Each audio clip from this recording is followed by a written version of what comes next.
충만하신 하나님 아버지, 오늘도 참 우리를 이 예배 가운데로 부르시고 또 우리의 찬양을 또 받아주신 하나님 감사드립니다. 한 주 하루를 우리에게 참 허락하시고 또 지켜주셨는데, 오늘 또 주시는 이 말씀 가운데 또 우리가 하나님의 위로와 힘을 얻게 하시고, 또 주님이 주시는 말씀 가운데 우리가 깊이 들어갈 수 있도록 하나님 우리의 마음을 예비하여 주시기를 또 간절히 기도합니다. 한 말씀 주시는 이 말씀으로 우리가 하나님을 더 깊이 알아가는 귀한 말씀 시간 되기를 간절히 소망합니다. 감사드리며 예수님 이름으로 기도드립니다. 아멘. 우리 옆에 분들과 같이 인사 한번 나누겠습니다. 당신을 보니 행복합니다 하고 인사하겠습니다. 네, 감사합니다. 오늘은 야곱의 생애에 관한 두 번째 말씀입니다. 창세기 27장 24절에서 32절까지 이삭의 축복을 받은 야곱에 대해서 같이 말씀을 나누겠습니다. 24절에서 32절을 한 절씩 한번 교독하도록 하겠습니다. 제가 먼저 읽겠습니다. 이삭이 이르되 내가 참 내 아들 에서냐? 그가 대답하되 그러하니이다.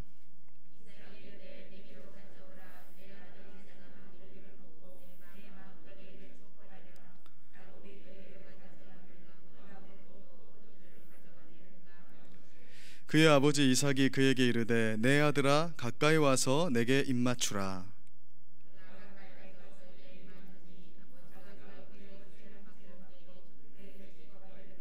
하나님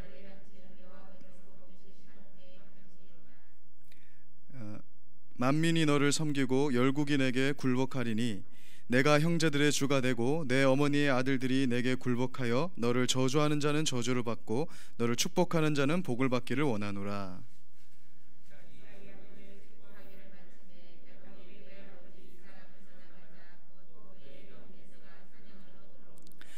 그가 별미를 만들어 아버지에게로 가지고 가서 이르되 아버지여 일어나서 아들이 사냥한 고기를 잡수시고 마음껏 내게 축복하소서.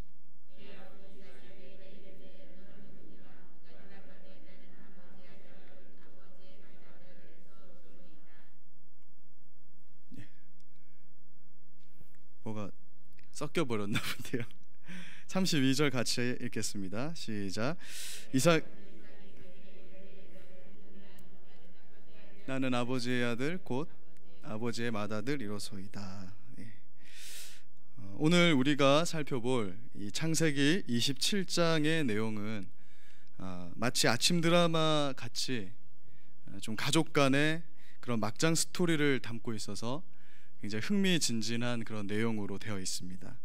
일단 이 집안을 보면 아버지 이삭은 장남 에서를 사랑하고 어머니 리브가는 차남 야곱을 사랑합니다.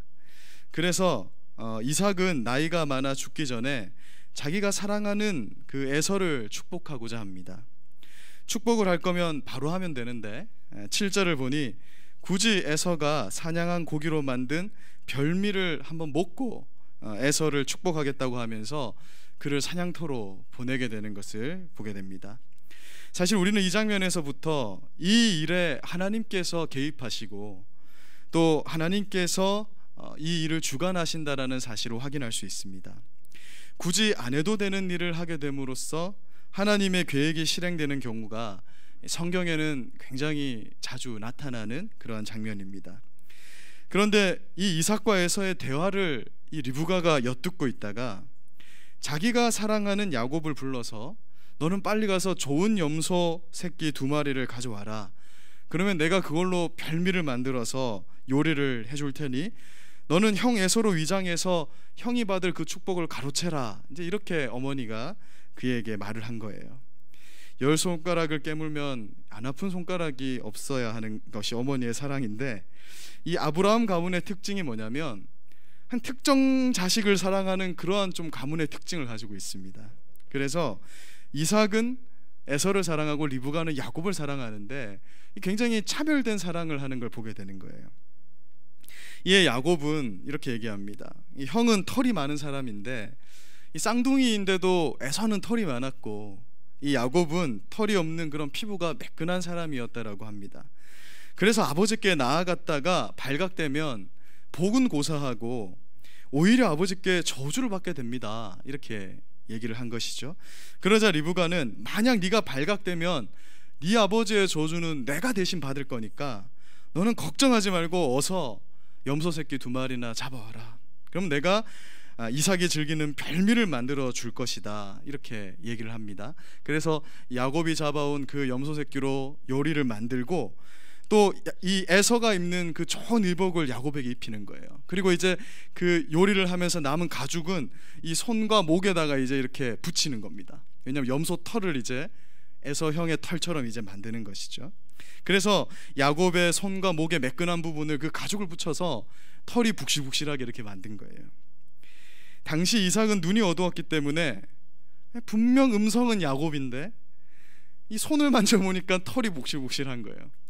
그러니까 음성은 야곱인데 어찌 이 손은 에서인가 이렇게 하면서, 그러니까 목소리는 야곱인데 손은 에서의 손이라 말하면서 리브가가 준비한 별미를 맛있게 먹고 이 야곱을 축복하는 겁니다. 그러니까 이삭이 눈이 어두웠기 때문에 이 리브가와 야곱의 대사기극이 성공을 할 수 있게 된 거예요. 사실 이 스토리를 여러분 만약 드라마로 만들었다 생각해 보면 이거 정말 막장 스토리 아니겠습니까? 둘째 아들을 위해 눈이 어두워 사리를 분별하지 못하는 남편을 속여서 장남의 축복을 가로채게 한 아내 리브가, 형의 축복을 자기가 차지하려고 눈이 어두운 아버지를 거짓말로 속인 아들 야곱, 그리고 이 모든 것을 영문도 모른 채 당하고 빼앗겨야만 했던 장남 에서. 그러니까 이게 이 본문에 등장하는 축복이라는 단어를 유산으로 이렇게 딱 바꾸면은 오늘날 그 막장 드라마가 되는 거예요. 시청률은 굉장히 높게 나올 것 같습니다. 그러니까 어쩌면 결과만 알아도 될 것 같은 이 27장의 내용인데 상당히 하나님께서는 긴 스토리로 이것을 풀고 있다라는 것이죠. 이 말은 이 내용이 가지는 것이 뭐 단순히 우리에게 재미를 주고자 하는 그런 어떤 내용이 아니고, 사실은 이 내용이 가지고 있는 신학적이고 신앙적인 의미가 굉장히 중요하고 또 깊다라는 것을 의미하는 것입니다. 우리는 오늘 본문 말씀을 보면서 이런 생각을 좀 할 수 있어요. 저도 어릴 때는 이 본문을 이렇게 목사님을 통해서 듣거나 성경을 읽을 때 어떤 생각을 했냐면, 야곱이 이삭을 속여서 이렇게 축복을 받았는데 이것이 과연 정당한 것인가라는 질문이 생길 수 있는 거예요. 하나님의 선택을 받아서 믿음의 족장으로 살아가는 그러한 야곱이라면 뭔가 좀 정직하고, 그렇죠, 사람이 좀 정직한 사람처럼 해서 어떤 축복을 하나님이 나는 안 받으려고 하는데 아유 그러지 마라 받아야 된다, 뭔가 이런 스토리가 전개되어야 될 것 같은데, 지금 이 오늘 스토리를 보면 어떤 식으로 흘러가냐면 야곱이 굉장히 야비하고 부정한 방법으로 그 축복을 획득하는 것처럼 보인다라는 것입니다. 그래서 우리가 이 본문을 볼 때 아니 이런 사람이 하나님의 복을 받는 것이 정당한가, 이런 생각을 가질 수 있다라는 거예요. 그러나 오늘 본문 말씀이 우리에게 전달하고자 하는 것은 야곱이라는 사람이 어떻게 머리를 써서 에서에게 돌아갈 축복을 자기의 것으로 쟁취했는가, 그것을 말씀하고 있는 본문은 아니라는 것입니다. 즉 하나님의 복이라는 것은 내가 간절히 원하고 또 남의 것을 빼앗을 정도의 각오를 해야만 받을 수 있다, 뭐 이런 메시지를 지금 전달하는 게 아니라는 거예요. 그런데 이제 어떤 옛날에 이제 우리 부흥 강사들은 야곱과 같이 남의 것도 빼앗을 어떤 그러한 신앙을 가져야 된다, 뭐 이렇게 우리가 가르침을 받기도 했었는데, 사실 이 본문이 말씀하는 것은 그런 메시지는 아니라는 것입니다. 본문 말씀이 우리에게 강조하고 있는 것, 그래서 우리가 주목해야 되는 것은 뭐냐 하면 하나님의 열심이 어떻게 당신이 원래 계획하셨던 대로 에서에게 축복이 가는 것이 아니라 야곱에게 축복을 가게 했는가, 하나님이 이 일을 위해서 어떤 방법을 쓰시면서 결국은 야곱에게 당신의 축복이 흘러가게 했는가에 초점을 맞추고 있는 것입니다. 자칫 이삭의 실수로 에서가 받을 뻔한 축복인데 하나님이 원래 계획하신 대로 야곱이 결국 받게 되었다, 결국 야곱이 축복을 받게 되었다라는 것에 오늘 본문에 강조점이 있다라는 것이에요. 사실 사람이 행하는 축복은 글자 그대로 원래 빌축자의 복복자 아니겠습니까? 그러니까 축복을 행한다라는 말은 복을 빌어준다라는 의미인 것입니다. 그러니까 이삭은 하나님께 복을 그냥 빌어주는 자인 것이지 그에게서 복이 나오는 것은 아니라는 것을 우리가 기억해야 됩니다. 이것을 우리가 혼동하는 경우가 있는데, 만약 우리가 어떤 사람에게 복을 빌어주는 거예요. 그 사람이 정말 내가 빌어준 복대로, 그 기도대로 뭔가 잘 풀리는 일이 있었다 하더라도 그 복은 내가 생성한 것이 아니죠. 우리는 그저 하나님이 주시는 복의 매개체, 중개자일 뿐이라는 것을 우리는 잊어서는 안 됩니다. 만약 이삭에게 복이 나오는, 어떤 복을 줄 수 있는 그런 권한이 있었다면 이삭이 야곱에게 속았다라는 것을 알았을 때 이렇게 할 수 있는 거예요. 이 야곱에게 갔던 그 복은 내가 취소하겠다. 그리고 다시 에서에게 복을 주면 되는 것인데 이 이삭은 그렇게 하지 못합니다. 33절을 보면 이삭은 오히려 이 일로 인해서 떨게 되었다 이렇게 말을 하는 거예요. 왜냐하면 이 복은 이삭이 아무리 에서에게 주고 싶었지만 결국 하나님께서 에서가 아닌 야곱에게 가게 한 것이기 때문에 이것은 취소할 수 없는 것이었다, 그렇게 말을 하는 것입니다. 이삭은 원래 장자에게 베푸는 이 축복이 에서가 아니라 야곱에게 가야 된다는 것을 알고 있었습니다. 지난 시간에 살펴봤듯이 하나님은 야곱과 에서가 어머니 이 리브가의 태중에 있을 때부터 이미 야곱을 선택했다 이렇게 말을 하는 거예요.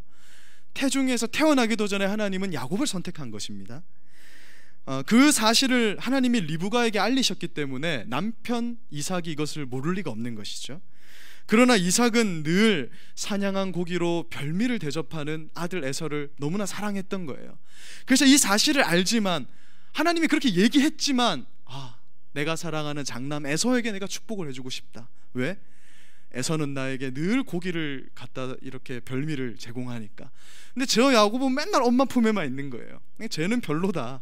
하나님이 뭐라고 얘기하셨든 말든 나는 에서에게 복을 줘야겠다. 그렇게 하면서 에서에게 복을 주려고 한 것입니다.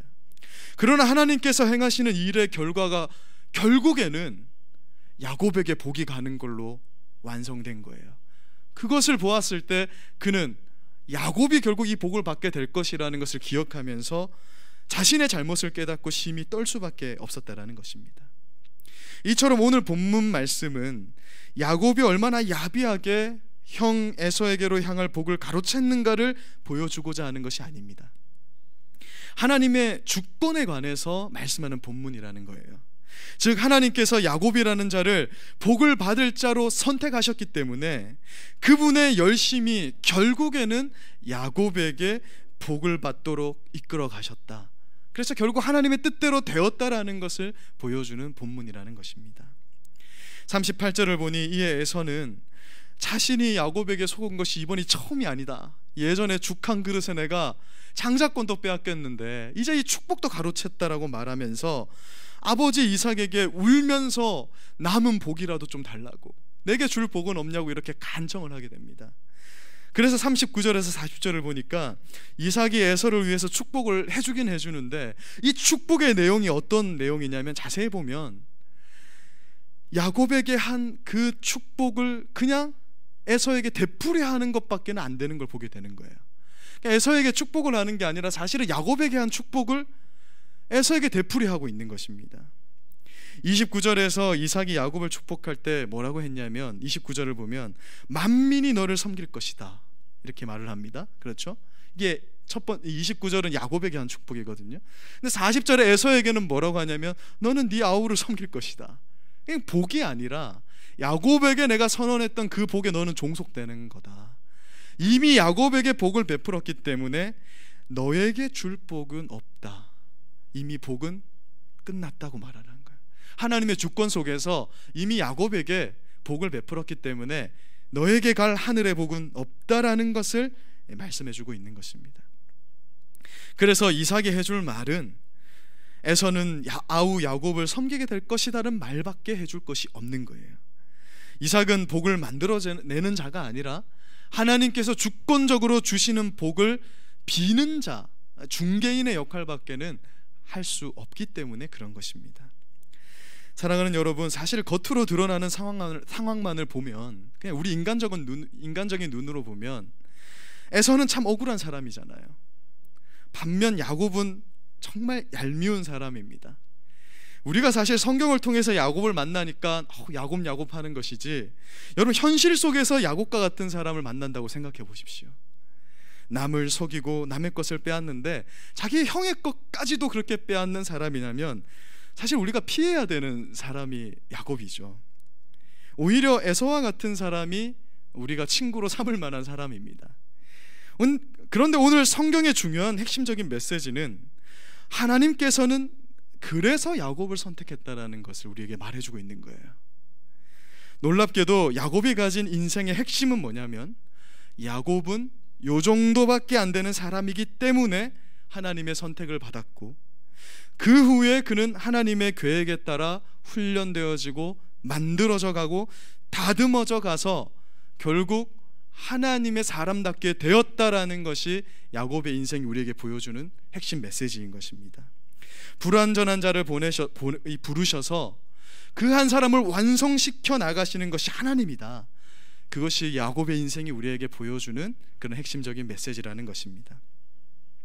반면 에서는 하나님께로부터 만들어지지를 않습니다. 왜냐하면 로마서 9장 13절이 말씀하고 있는 것처럼 그는 유기된 자이기 때문에, 그는 하나님의 선택을 받은 자가 아니기 때문에 그런 것입니다. 인간적인 면에서는 아무리 봐도 에서가 더 멋있고 괜찮은 사람이에요. 우리 친구로 두기에는 아무리 봐도 야곱 같은 사람보다는 에서 같은 사람이 더 낫습니다. 그런데 문제는 교회 안에는 야곱들로 들실거린다라는 것이죠. 왜냐하면 하나님은 야곱 같은 자를 부르시기 때문에 그런 것입니다. 하나님은 에서와 같은 세상적으로 괜찮은 사람을 부르시는 것이 아니라 야곱 같은 자들을 불러서 훈련시켜 나가는 거예요. 그래서 교회 안에는 야곱이 가득합니다. 근데 이것이 사실 남의 이야기가 아니라 보통 우리는 요셉을 좋아하고 다 요셉같이 되고 싶어 하는데 실상 우리는 모두 천상 야곱과 같은 자라는 것을 부정할 수 없다라는 것입니다. 남을 볼 것이 없이 내가 바로 야곱이라는 것이죠. 요셉은 아무리 봐도 우리의 인격과는 동떨어져 있는 자이고 우리는 비겁하고 야비한 그런 야곱을 너무나 꼭 닮아 있다라는 것입니다. 이 사실을 우리가 가장 잘 알 것입니다. 우리가 이 야곱들이 많기 때문에 그래서 교회는 힘든 곳이 될 수밖에 없고 요셉이 모여있지 않고 야곱이 모였기 때문에 교회는 갈등이 있을 수밖에 없다라는 거예요. 우리 기독교 신앙에서 아주 중요한 핵심 주제는 하나님의 선택하심에 있어서 그 사람의 어떤 능력, 그 사람의 외모, 그 사람의 됨됨이는 하나님의 선택하심의 조건이 될 수 없다라는 것이 우리 기독교 핵심입니다. 그래서 기독교인 중에는 고약한 사람들이 많이 있습니다. 왜냐하면 하나님은 그 사람을 어떻게 사는지를 보고 나서 그를 선택하시는 것이 아니기 때문에 그런 거예요. 하나님은 우리가 태어나기도 전에 우리를 선택하시는 것입니다. 이것을 하나님은 야곱과 에서가 리브가의 태중에서부터 이미 선택과 유기를 받았다라는 그 말씀을 통해서 우리에게 알려주고 있는 것입니다. 따라서 우리는 야곱의 인생을 통해서 하나님의 부르심을 받은 자들과 하나님의 부르심을 받지 못해서 하나님과 상관없이 살아가는 자들의 차이점을 볼 수 있어야 되는 거예요. 하나님께서 어떻게 하든지 복을 주고자 하는 자와 자기가 자기 받을 복을 향해서 열심히 살아가는 자의 차이점을 우리는 발견하게 된다는 것입니다. 우리는 야곱과 이 에서의 이야기를 읽다가 하나님은 도대체 왜 야곱은 선택하셨고 에서는 버렸는가? 이런 의문을 많이 가질 수 있어요. 그러나 성경은 그 부분에 대해서 철저히 침묵하고 있습니다.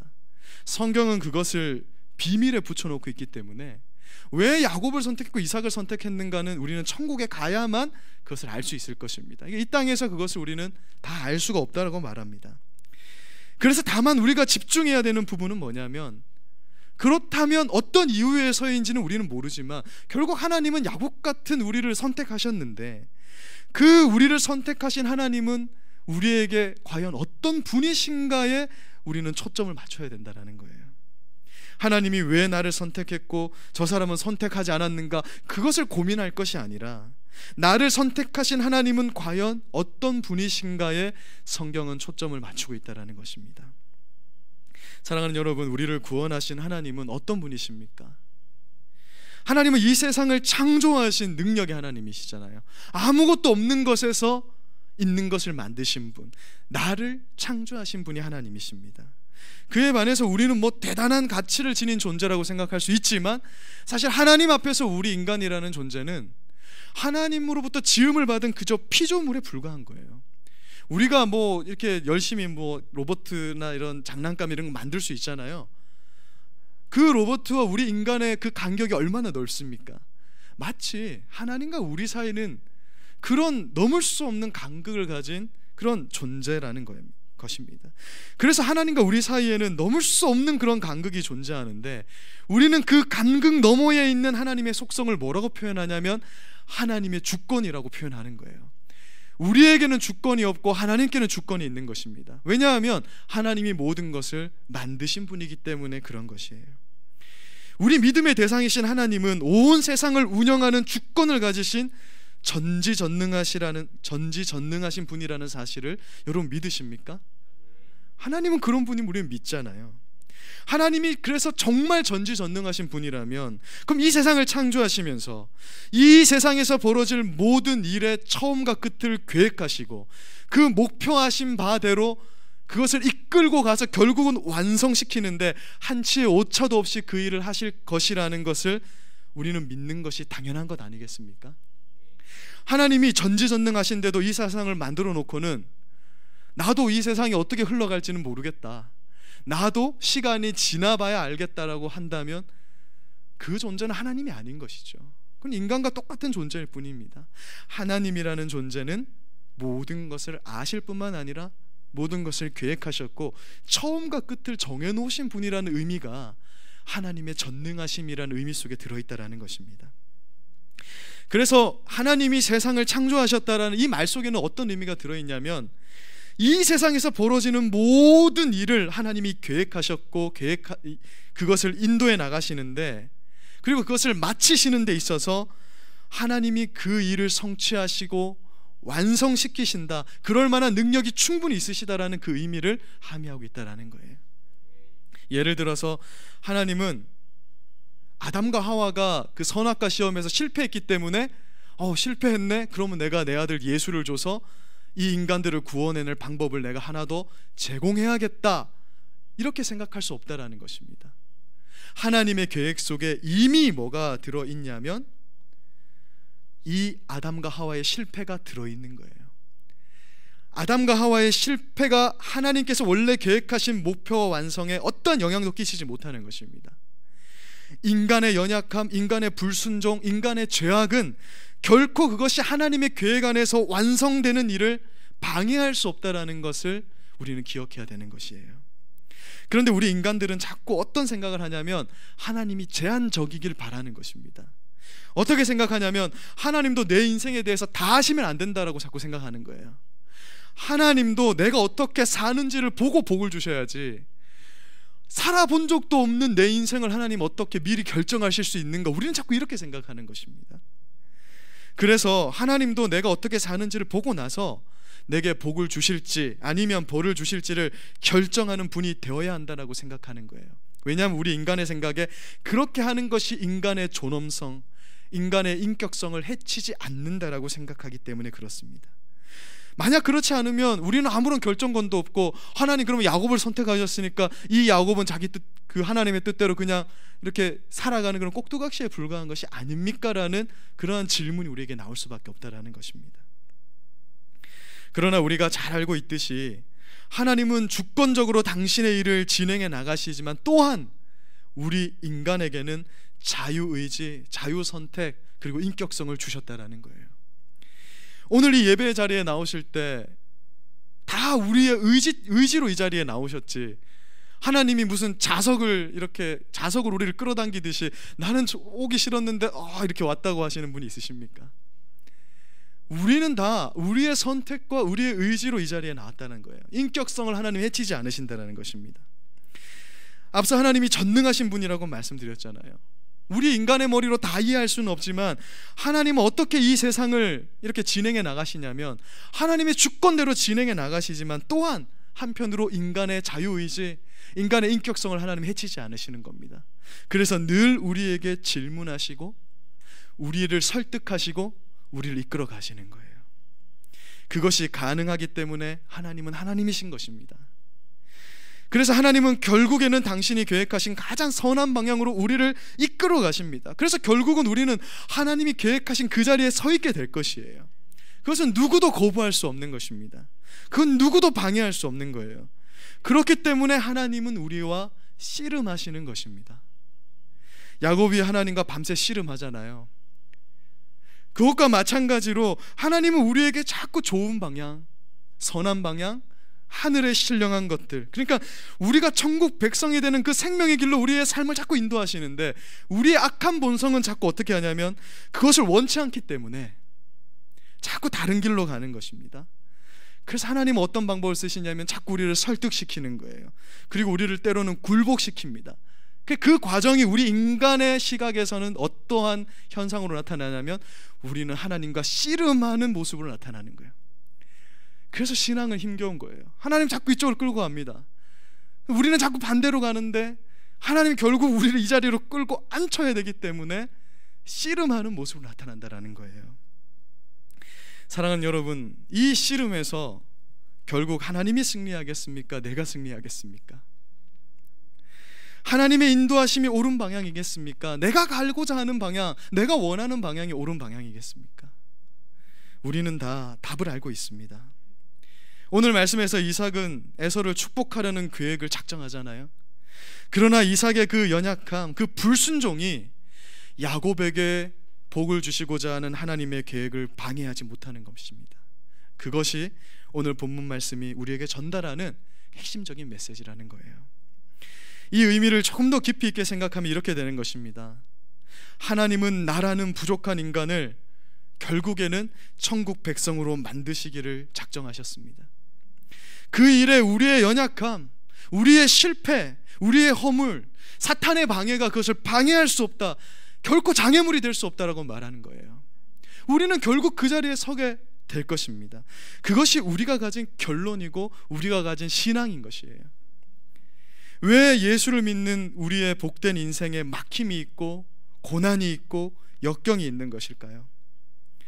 우리는 자꾸 하나님이 계획하신 길로 가지 않는데 전능하신 하나님은 결국에는 그 길로 우리를 인도하시기 때문에 그런 것입니다.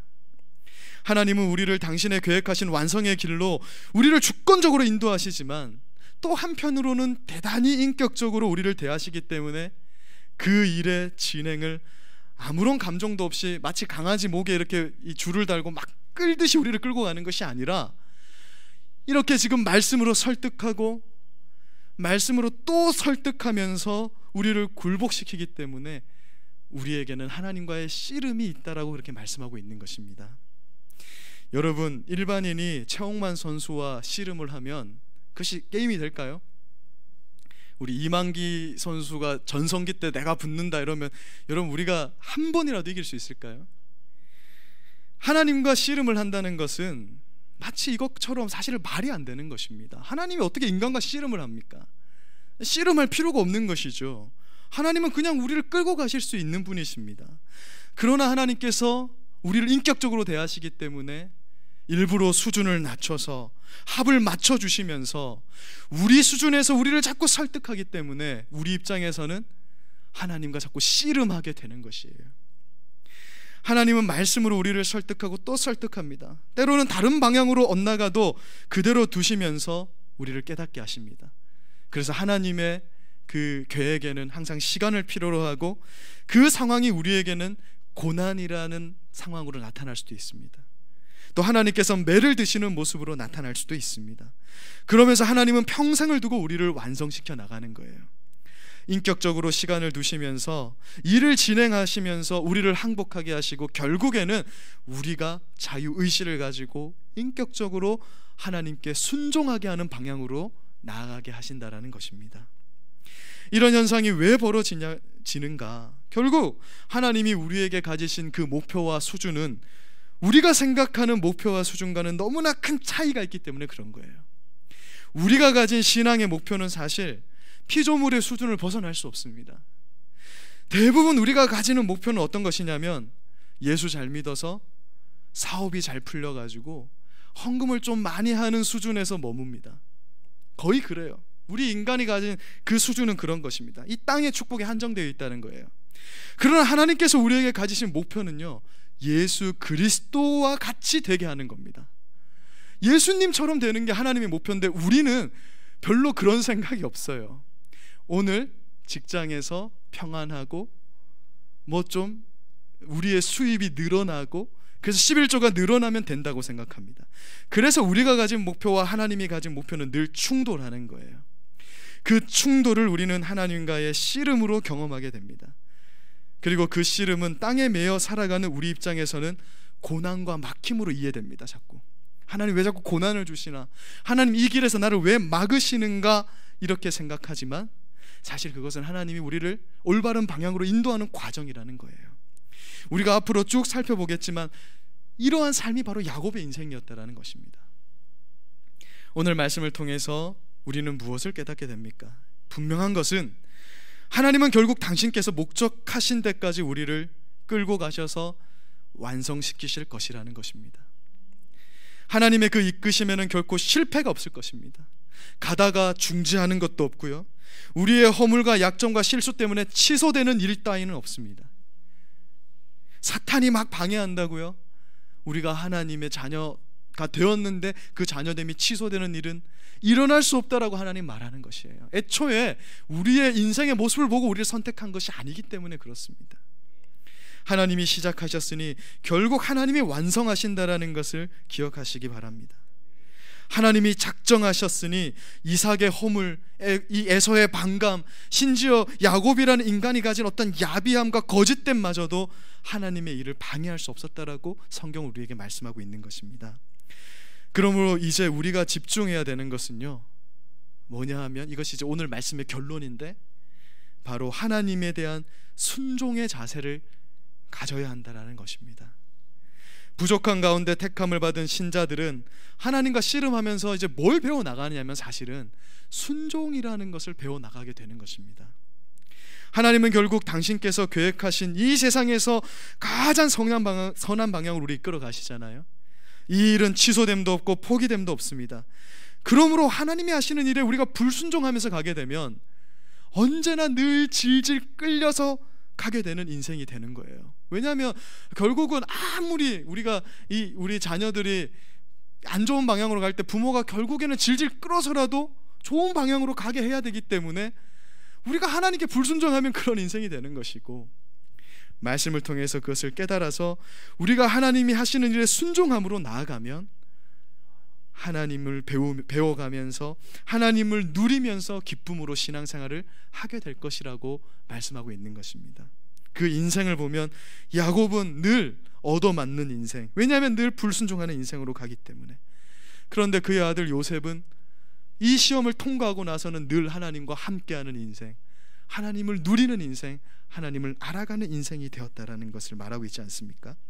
결국 하나님은 당신이 계획하신 그 가시는 길을 결국 가시는데 우리 입장에서는 얻어맞으면서 가느냐 아니면 순종하면서 그분과 즐거이 동행하면서 가느냐, 이 두 차이밖에 없다는 거예요. 너 불순종하네, 그럼 너는 저기 버릴 거야, 너는 지옥에 가라, 이런 것이 없기 때문에 결국 두 개밖에 없는 것입니다. 기쁨으로 동행하며 갈 것인가, 질질 끌려갈 것인가. 핵심은 우리에게 요구되는 것이 그래서 결국 순종이라는 것을 우리에게 말씀하고 있는 것입니다. 말씀을 마무리하겠습니다. 우리의 믿음은 하나님에 대한 것입니다. 산을 옮기는 것이 믿음의 본질이 아니라 그 산을 옮길 능력이 누구에게 있는가를 믿는 것이 우리 믿음의 본질이라는 거예요. 근데 우리는 자꾸 현상에 집중하는 겁니다. 산을 옮기는 것이 내게 있어야 그게 믿음이라 자꾸 생각을 해요. 그것이 아닙니다. 산을 옮기시는 분이 하나님이심을 믿는 것이 바로 우리 믿음의 본질인 것입니다. 나의 아버지가 이루지 못할 것이 없다라는 것을 믿는 것이 우리의 믿음입니다. 그래서 우리의 믿음이라는 것은 우리가 뭔가를 자꾸 크게 이루는 것을 말하는 것이 아닙니다.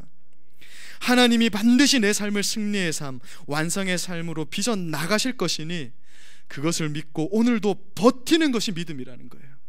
그것을 믿고 오늘도 버티고 이 믿음의 길에서 떨어지지 않는 것이 내가 할 수 있는 최선의 믿음의 행위라는 것입니다. 죄로 인해서 싸우고요, 그러다 넘어지고 사업에 어려움을 겪기도 하고, 그러다가 때로 때때로 좋은 일을 만나기도 하고 그러면서 우리는 하나님을 찾고 하나님을 알아가게 됩니다. 그것이 바로 우리의 신앙이라는 것이에요. 기도 한 번 했다고 다 되는 것을 믿는 것, 그것이 고급된 신앙이 아니라 하나님이 하신다고 했으니 나는 야곱같이 못났지만 기도 1시간, 기도 1분 하기 어려운 존재이지만 하나님이 이런 나라도 결국은 완성의 길로 가게 하시고 축복의 길로 가게 하실 것을 믿으면서 오늘도 인내하고 버텨내는 것이 바로 고급된 신앙이라는 것을 여러분 기억하시기를 주님의 이름으로 간절히 소망합니다. 제가 기도하고 우리 함께 찬양하고 함께 기도하겠습니다. 사랑하는 하나님, 오늘은 야곱의 인생을 통해서 하나님이 우리에게 어떤 분이 되시고 또 우리를 도우시는지를 말씀을 통해 깨닫게 하시니 감사합니다. 하나님, 오늘 우리가 주님께서 주신 이 말씀의 약속을 굳게 믿습니다. 어떠한 방해가 있고 나라는 존재가 이렇게 부족하고 정말 야곱에게 말씀하셨던 것처럼 지렁이와 같은 그런 존재일지라도 하나님의 우리를 완성하시는 그 계획, 우리를 축복하시고자 약속하신 그 계획에는 결코 변동도 없고 포기도 없을 것임을 우리는 믿습니다. 우리가 오늘 주님 주신 그 믿음을 믿고 그 믿음으로 오늘도 기도하고 버티며 인내하며 하나님의 그 성화의 과정의 완성을 바라보는 우리 모든 성도님들 될 수 있도록 주님 도와주시옵소서. 감사하며 예수님 이름으로 기도드립니다. 아멘.